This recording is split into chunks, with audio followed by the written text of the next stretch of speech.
और इस हादसे पर प्रधानमंत्री नरेंद्र मोदी ने ट्वीट करके घटना को दुखद बताया। पीएम मोदी ने मृतकों के परिजनों के प्रति संवेदना व्यक्त की, वहीं घायलों के जल्द ठीक होने की कामना की है। पीएम मोदी ने कहा है कि अधिकारियों से बात की है और घटना स्थल पर रेल मंत्री को भेजा गया है। तो ये ट्वीट हम आपको दिखा रहे हैं प्रधानमंत्री नरेंद्र मोदी का। इसके अलावा रेल मंत्री भी मौके पर पहुंचे, इसके अलावा उन्होंने भी ट्वीट करके जानकारी साझा की थी।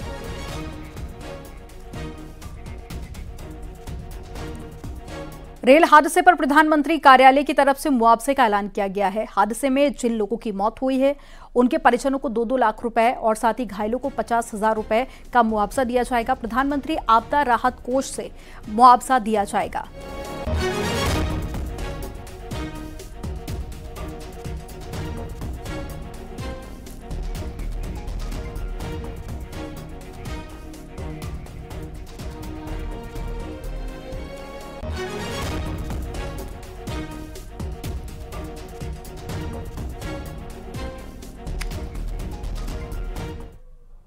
अब चलिए आपको एनिमेशन के जरिए दिखाते हैं कि आखिर ये एक्सीडेंट हुआ कैसे।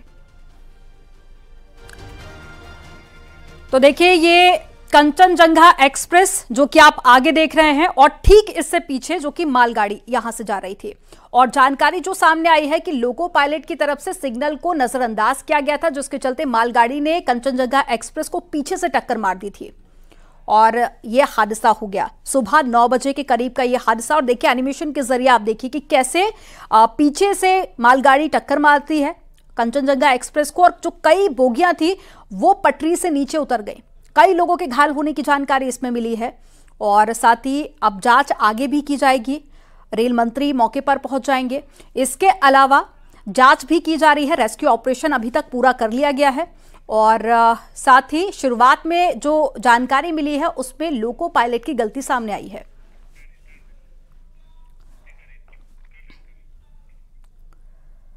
गृह मंत्री अमित शाह ने भी रेल हादसे पर दुख जताया है। एक्स पर शाह ने लिखा कि पश्चिम बंगाल के न्यू जलपाईगुड़ी में हुआ रेल हादसा बहुत दुखद है। इस दुर्भाग्यपूर्ण हादसे में जिन लोगों ने अपने परिजनों को खोया है उनके प्रति संवेदनाएं व्यक्त करता हूं और घायलों के शीघ्र स्वस्थ होने की कामना करता हूं।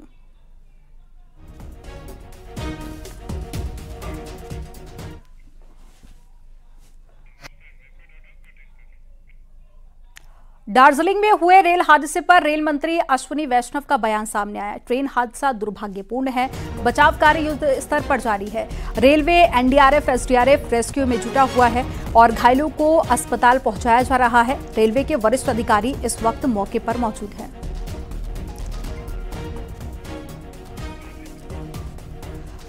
तो ये आपको एक्स पर पोस्ट हम दिखा रहे हैं अश्विनी वैष्णव का।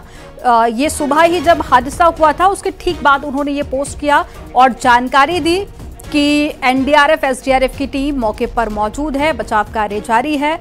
इसके अलावा उन्होंने ये भी कहा था कि सीनियर ऑफिसर्स भी पहुंच चुके हैं।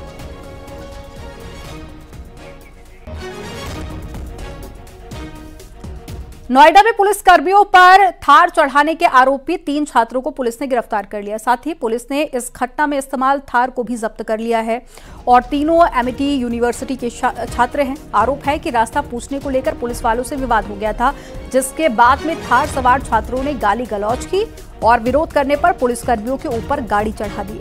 इस वारदात में एक पुलिस वाले की टांग टूट गई और दूसरे के हाथ और घुटने में चोट आई है। मोरना चौकी के पास ये वारदात हुई थी। इसके बाद में पुलिस ने तीनों आरोपियों को गिरफ्तार कर लिया।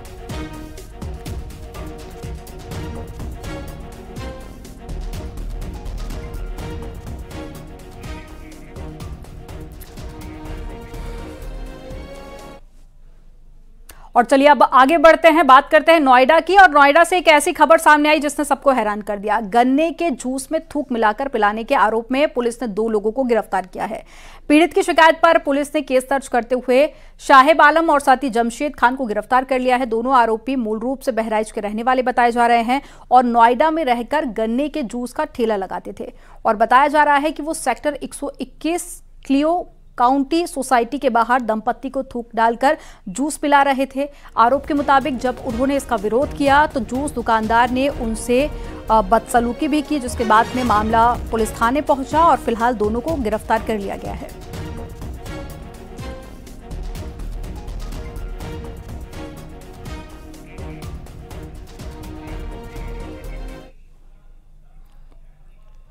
जालौन में बिजली लाइन से निकली चिंगारी से गुमटी में भीषण आग लग गई। उरई कोतवाली क्षेत्र के NH 27 की घटना है।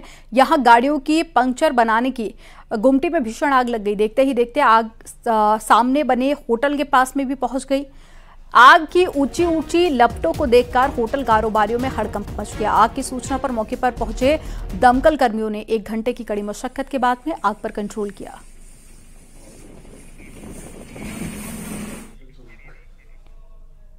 मेरठ के फैंटेसी वर्ल्ड में बैंक मैनेजर की संदिग्ध हालत में मौत हो गई। वाटर राइड पर स्लाइड करते वक्त हार्ट अटैक की आशंका जताई जा रही है और जब तक परिजन उन्हें लेकर अस्पताल पहुंचे तब तक बैंक मैनेजर की मौत हो चुकी थी।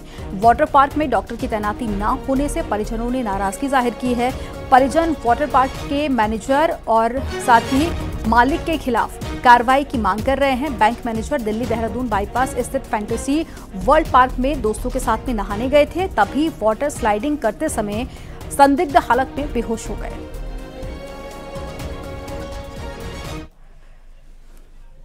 भैया वाटर पार्क में स्लाइड से भैया नीचे आते के साथ भैया बेहोश हो गए और वहाँ पे कोई डॉक्टर नहीं था।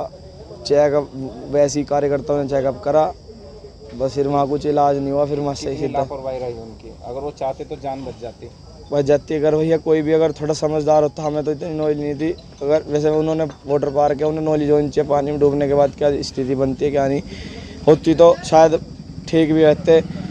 फिर साथ ही साथ बोले कि इन्हें ले जाओ, वो पास में एक हॉस्पिटल है, नाम भी नहीं बताया हॉस्पिटल का, मगर पल्स बोला हाँ वहाँ ले जाओ। वहाँ ले गए। उसके बाद भैया वहाँ तो नहीं से दोबारा ले आए भैया हम।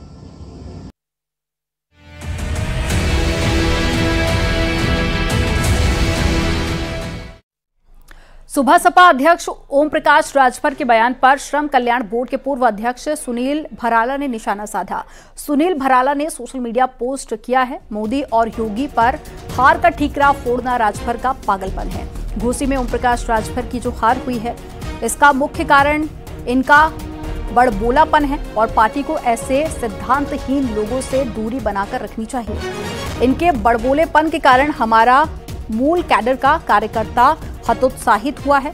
आपको बता दें कि ओपी राजभर ने दूसरे पार्टियों पर गठबंधन धर्म नहीं निभाने का आरोप लगाया था।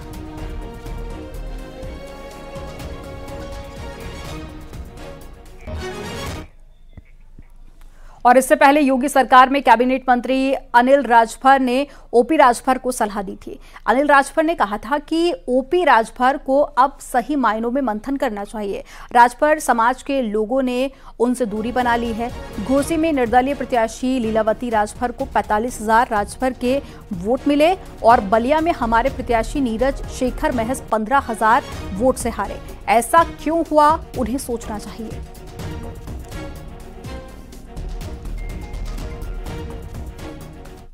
भारतीय जनता पार्टी का एक एक वोट उनके बेटा को मिला है। हमारे सभी कार्यकर्ताओं ने, पार्टी के सम्मानित नेताओं ने दिन रात प्रयास किया है। ठीक से अगर वो समीक्षा करेंगे तो उनको ये समझना चाहिए कि स्वयं हमारे समाज के लोगों ने उनसे दूरी क्यों बनाया।